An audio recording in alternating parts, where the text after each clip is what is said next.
Hello everyone, এইফালে আহি গলো আমাৰ নবৌহঁতৰ সুমনিৰ দৰালৈ। এবাৰ আমাৰ নবৌয়ে মুগা পুহিছিলে আৰু মুগা পুহাৰ শেষ হোৱাৰ পিছত সুমনিৰ ডাঙৰীয়া সকাম পাতে। শেষ হোৱাৰ পিছত এয়া আজি ডাঙৰীয়া সকাম পাতিছে আৰু ডাঙৰীয়া সকাম কেনেকৈ পাতিছে কি কৰিছে নিয়মখিনি আপোনালোকক দেখুৱাম। আপোনালোকৰ ফালে এনেকৈ পাতে নে নাপাতে নাজানো, কিন্তু শেষ হোৱাৰ পিছত ডাঙৰীয়া সকাম সান্দহগুৰি আৰু কুকুৰা মাংস পাতে দেই আৰু সাঁজ। আপোনালোকৰ ফালে নিয়মটো কেনেকুৱা বাৰু? আমাৰ ফালে নিয়মটো এনেকুৱা চাওঁ, এইফালে ডাঙৰীয়াৰ ফালে ডাঙৰীয়া দিবৰ কাৰণে এইফালে একদম পূৰা সজাই আছে মাংস আৰু পিঠাগুড়িৰ লগতো বনাইছে আৰু এক্সট্ৰাকেও মানে মাংস বনাইছে।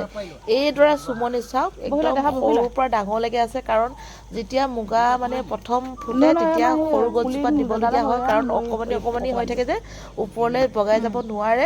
যেতিয়া ফুটি উঠে তেতিয়া অকণমান অকণমানি থাকে, ওপৰলৈ যাবলৈ অসুবিধা হয়, সেইটো কাৰণে সৰু সৰু গছবিলাকৰ পৰা ডাঙৰলৈকে দিয়ে। এইফালে হৈ গ'ল, ইয়াত মোক দি দিছে পিঠাগুড়ি আৰু মাংস আৰু এইফালে মাংসৰ পিচ আৰু সকলোৱে বহি লৈছে। ময়ো এই এবাটি ধৰি লৈছোঁ, ৰাইজে পূৰা ধৰিছে চবেই। এয়া মই খাই লৈছোঁ, এই মজা বৰ মিঠাও। আপোনালোকে খাই নাখায় সাজ? এই আমাৰ সাজে মেইন।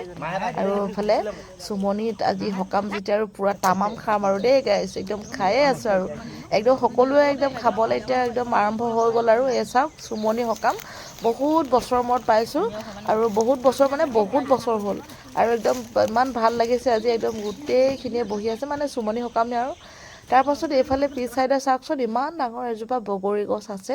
বগৰীজোপা চাওকচোন একদম ইমান মিঠা খাবলৈ।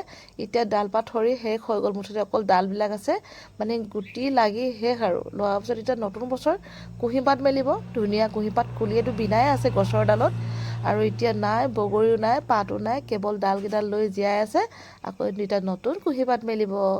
তাৰপাছত আহি গ'লোঁ এইফালে ঘৰলৈ আৰু ঘৰলৈ আহিয়ে চালোঁ ভাগিনজনীয়ে মাছখিনি ধুনীয়াকৈ ভাজি আছে। চাওকচোন তাই মাছখিনি একদম পূৰা ফ্ৰাই কৰি আছে। এতিয়া মাছৰ লগত কি খাম ভাবি আছোঁ।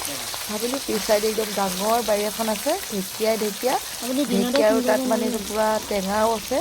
সেয়া ঢেকীয়া এমুঠি মই বুটলিবগৈ লাগিব। তাই আৰু মাছখিনি ভাজি আছে, মই যাওঁ ঢেকীয়া বাৰীলৈ।